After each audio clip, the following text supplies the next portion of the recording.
Hey everybody, and welcome to my channel. This is Brandy. Thank you for joining me today. If you're new here or if you're returning, thank you. I appreciate you being here.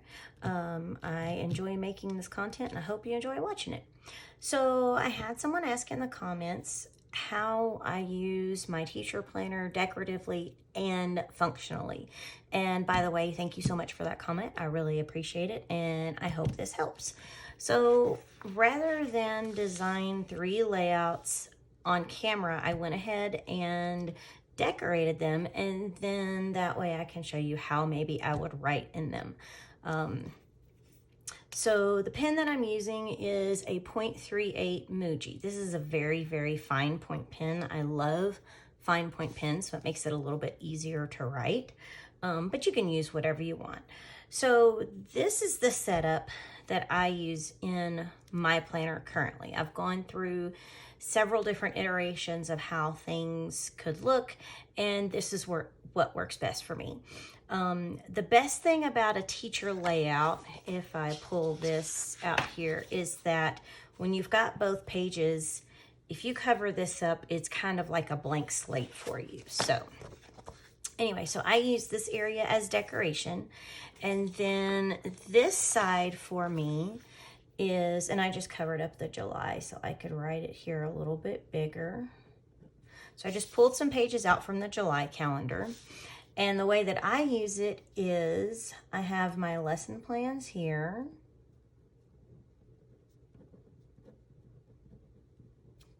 I have meetings. And I have notes. And the notes could be about the lesson, it could be about the meeting, it could be about anything. And then I take this side, and this is my to-dos that need to be done now or maybe within a day. And this is remember, for things that are coming up. So as far as the lesson plans go, I teach middle school science. I only teach 1 grade level. So it's easy for me to just have this one column. So let's say we do bell work every morning. So that is something that always goes first, which is, just their entry task, what they need to do now, type of thing.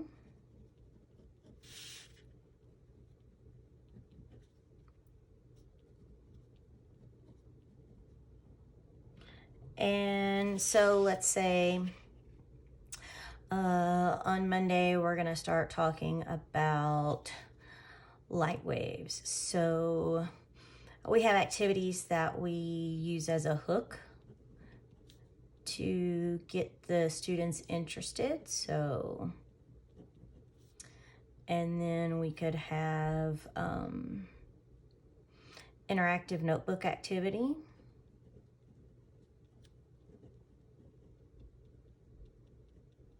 And whatever else you needed on that Monday. And as you go down your days, you continue to write down what you're doing for each day in that lesson, just a short little blurb. That's how I do it. And then on meetings, let's say on Mondays, we get out at 12:30. We always have meetings. So we have PLC meetings from starting at about 1:30. And because my teaching partner does 2 grade levels, our meeting is about 30 minutes long. And then if we have something else, maybe a staff meeting, that might go from 2:45, to 3:45, who knows? Okay, so I can write down any meetings that I have for the day. Parent meetings, let's say at 3:45 on this day, I have a parent meeting.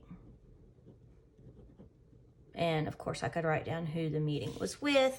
I could use this section to write down the student's name, what we're discussing, that sort of thing. So I use this to keep up with those things that are really important besides my lessons. for meetings and whatever else there may be. Like I said, notes could be about the lesson, notes could be about the meeting. I've written things in here before about, okay, this part did not work at all, the light waves hook didn't work, and we need to change this up. So this is just a generic, for me, column of anything I need to remember. On this side, to-dos. Okay, so let's say I have a presentation. So I need to complete the presentation for the staff meeting.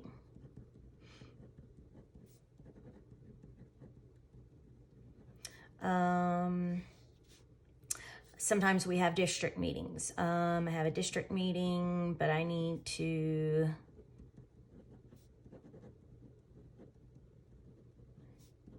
find out some more information about the meeting. I mean, this could be anything. This could be even home to-dos, whatever you want to make it. And then remember, this section right here, I use for, let's say in September, September, what is it, 6th is Labor Day, I think this year. I haven't looked that far ahead, honestly.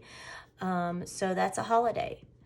You know, there's no school on that day. Okay, it could be on, you know, the 15th, I've got a, let's see, meeting with district office for some reason. I am on a, say, the RISE team. I am on our district mentor team. And so I have meetings with what we call our RISE team. So I use this section for things that are going to be coming up that I really want to keep in the forefront of my mind, especially if I have something that I need to do for that. And obviously you could divide this up any way you want it to, but this is how I use my layout. This is what I have found for my brain works best for me. So I've created another layout. I have tried this before, and my brain does not work vertically when it comes to school. My brain works horizontally, but I did try this before. So I took and I covered up the Monday through Friday over here, and I put Monday through Friday this way, and then this could be a to-dos section. This could be notes. However you wanted to do it. I still have room down here for decoration. This might be good for elementary. If you teach elementary and you have several different categories of things that you need to do. So let's say this could be math. This could be reading. Specials. Like maybe art, music, things like that. And any other category that you wanted to add in there. Intervention. If you have some sort of intervention time period or things like that you work on. And so you can look across this way, okay, for math, this is what we're doing for the week. For reading, this is what we're doing for the week. And you could just go down and list the things that you're doing in those certain categories. Specials, meaning art, music, whatever it may be that you're working on. Science, history, if you have something that you're working on like that, you can write down those things like that. And of course, with the washi, you could also divide it up this way, if that works best for your brain. I mean, there's lots of different things that you could do with this layout. And honestly, it just depends on how many categories you need and the way your brain works. Do you work better vertically? Do you work better horizontally? What's going to keep you on track and on task? But even with that, I still think you can, there's still ways to decorate and ways to add all the pretties and still make it functional. I didn't put any boxes in here, but I always put boxes on mine for lesson plans because it just makes it stand out a little bit. And I know that's my planning for the week. You could do the same thing here if you have a special thing that you're doing on Tuesday. Maybe you're doing an art project. If you do elementary and you're doing an art project on this day and you want to make it stand out, you could put a box over here for that. Lots of different ways that you can do this if you have multiple things that you are working on, especially as an elementary teacher. The last one I want to show you is one that if you're teaching, if you are elementary or high school and you're teaching to grade levels or to topic areas, things like that. So this one, let's say you teach 6th grade and 7th grade math, or 7th and 8th grade science. So this could be like 7th grade. This could be 8th grade. And then this could be meetings, notes, whatever you choose to make it.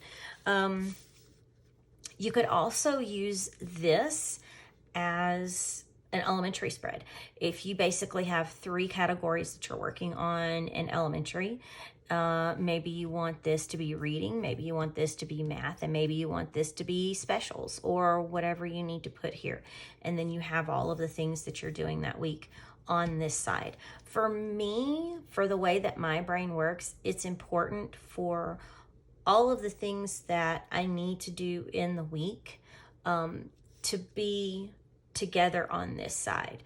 That's why I think when I started using this, it didn't work as well for me because it having to cross the page for whatever reason. I know that sounds silly, but that's just the way my brain functions.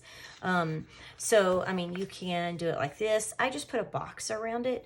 You know, it's just washi tape, but it's just pretty and it's fun and it just brings a little life to the planner instead of just having black and white lines everywhere. That's the way I look at it. And then of course you could add more decorations underneath here. I usually do, but the book that I used for this didn't have a whole lot of smaller decorations to put on this side. I still blocked off this and added some of the bigger stickers here. Still put some information up here. This sticker, I don't know if you can see it very well. It says now. This says later. So it's kind of like a, to-dos and remember maybe, or you could put anything you wanted over here. You could use this for notes.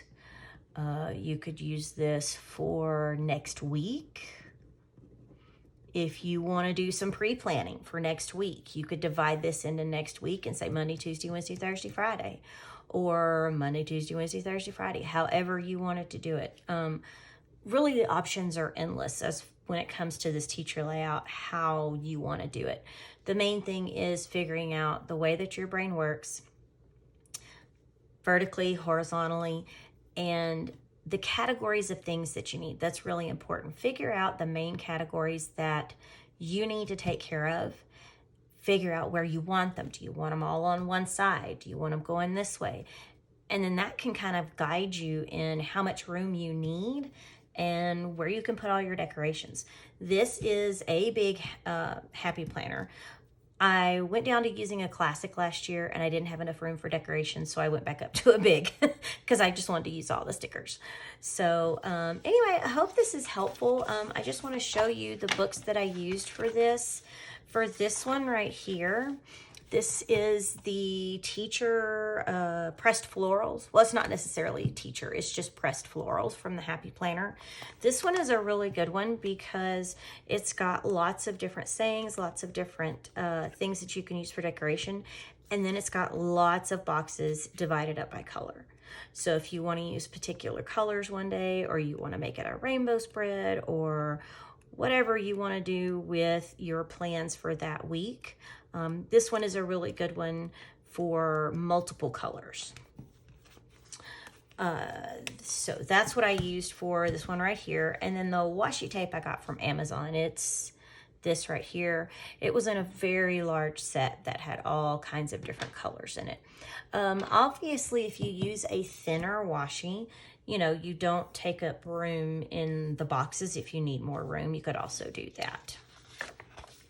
This one right here, I used All the Essentials. This is a really big one. Now they do have an All the Essentials that is a smaller book.